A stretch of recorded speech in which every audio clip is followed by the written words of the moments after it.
One light, two lights, three lights, four lights, five lights, and it's go! What's up, guys? Welcome to another episode of the 5 Red Lights. I'm your host, Aaron, and let's dive on in to today's episode. But before we do that, we're going to just take a moment to shout out to Jonty from Jonty's Corner, because over the weekend he was kind enough to ask for everyone on Twitter to send him their YouTube channels and their Twitter handles to just boost everyone's following a little bit. And I think in these horrible and really tough times, an act of kindness, however small, is absolutely crucial. So big ups to Jonty about that. Big thumbs up for him.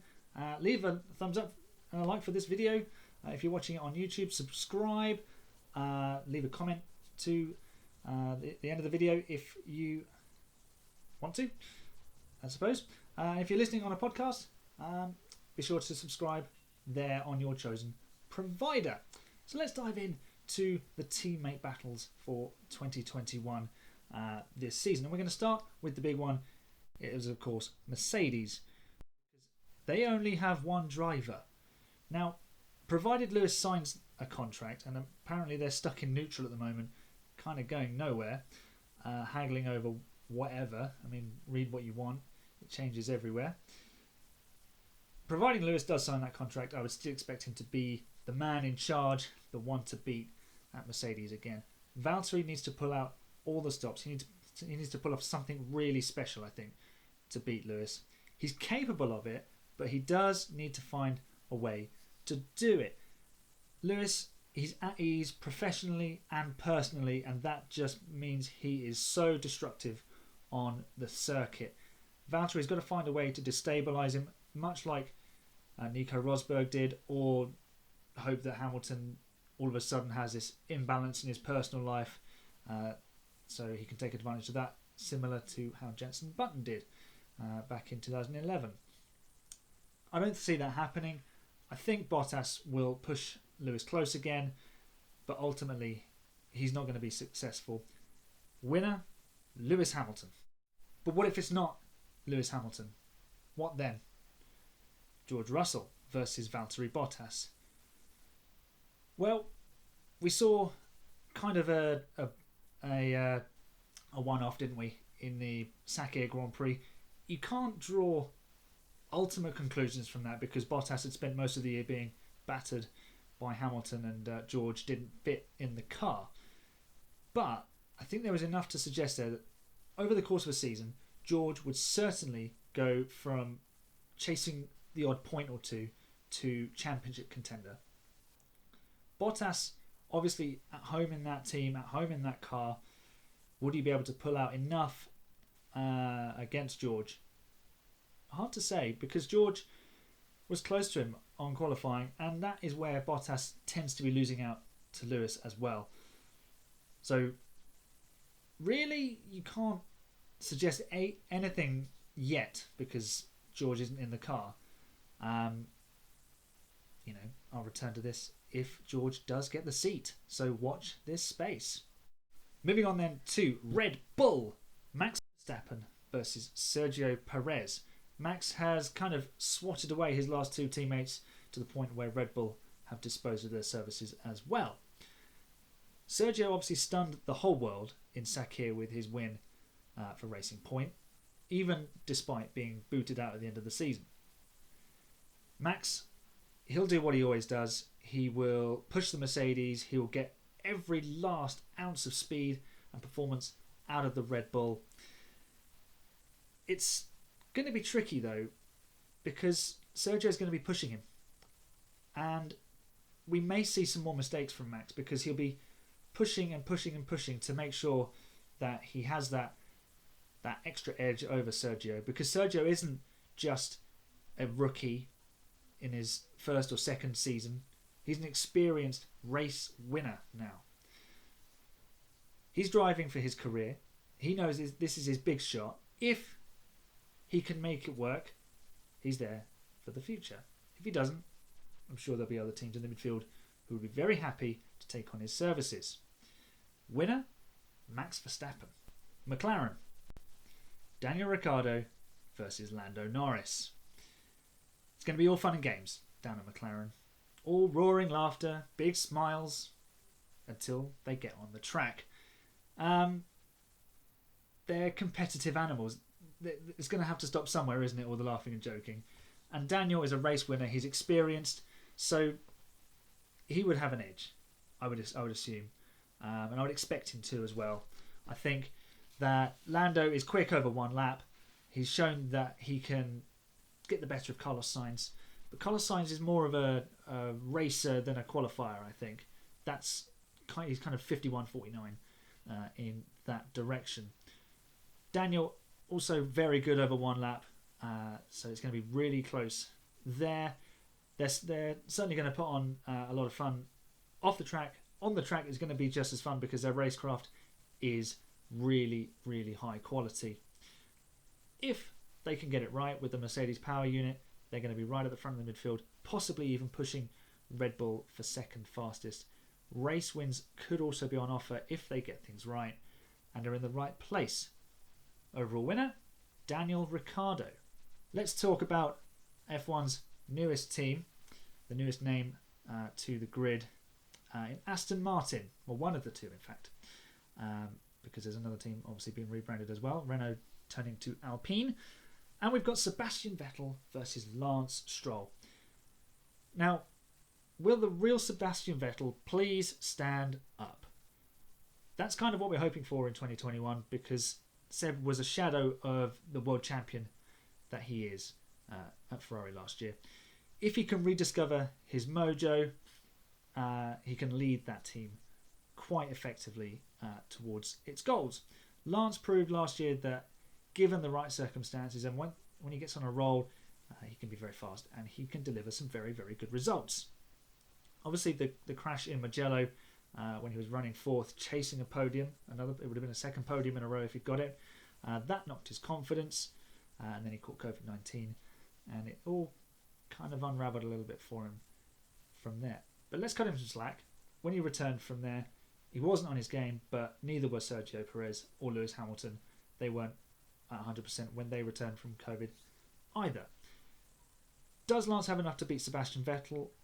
If the Vettel of the first half of 2018 turns up, because he was in fine form then, or if the world champion Red Bull Sebastian arrives as well, then I don't think Lance will be able to get the better of him. But if it's a struggling Sebastian, a little bit like he was in most of 2019 and in 2020, then all Lance will need to do is produce a set of results similar to that before the crash at Mugello.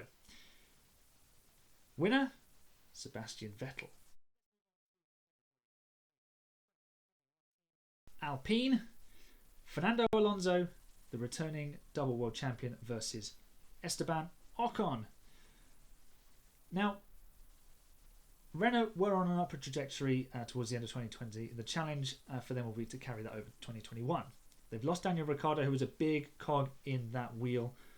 But, Fernando Alonso is a pretty handy replacement. The big question is, how quickly can Fernando get back up to speed? He's missed 2 seasons of Formula 1. He's 39 years old. He's going to be turning 40 this year. Does he still have the sharpness in combat? Does he have the speed over one lap? But bear in mind, in the years gone by, qualifying wasn't really Fernando's main strength. His ratio of poles and wins is fairly much in favour of victories because he tends to come through and pick up wins slightly more stealthily. But over a race distance, he is, compared to his qualifying, he's exceptional. There is arguably no more cerebral driver or competitor in Formula 1 history when it comes to racing. Esteban himself came from a year out, having been at Force India / Racing Point in 2018, and then he was Mercedes reserve in 2019. It took him a little while to get up to speed, and by the end he was just starting to match Ricciardo. So things are looking up for Esteban. That is good for him. But, he picked up that podium, and Alonso is still ferocious. He's still formidable. If Esteban can beat Alonso, his future prospects will look really rosy indeed. he needs to hit the ground running, build some momentum. That's how I would approach it. But if the wily old fox Fernando can get a sniff of a chance to get ahead and get one over on his teammate, he'll do it. Don't worry about that. My winner, Esteban Ocon. Moving on to Ferrari. The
AlphaTauri then.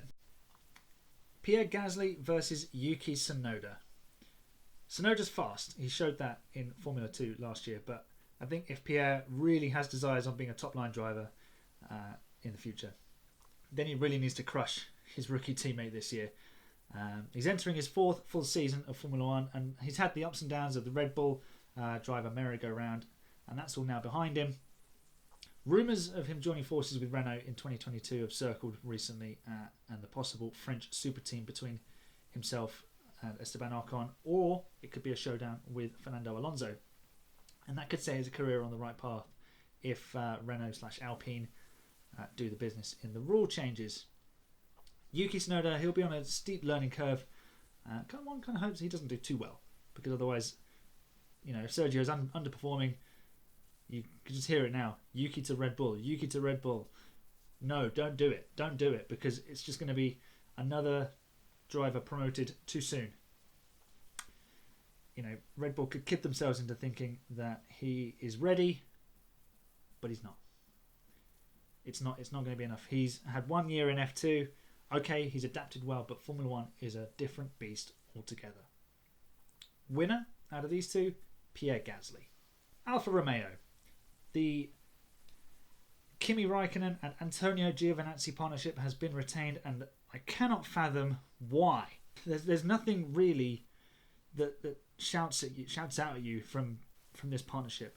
Kimi is Kimi, and on his day is still fast, and he brings valuable experience. Is Giovinazzi really worth persevering with? Ferrari obviously think so, because they control that seat. So unless they're going to put him in alongside Leclerc or Sainz, I don't see him really putting the red overalls of Ferrari on.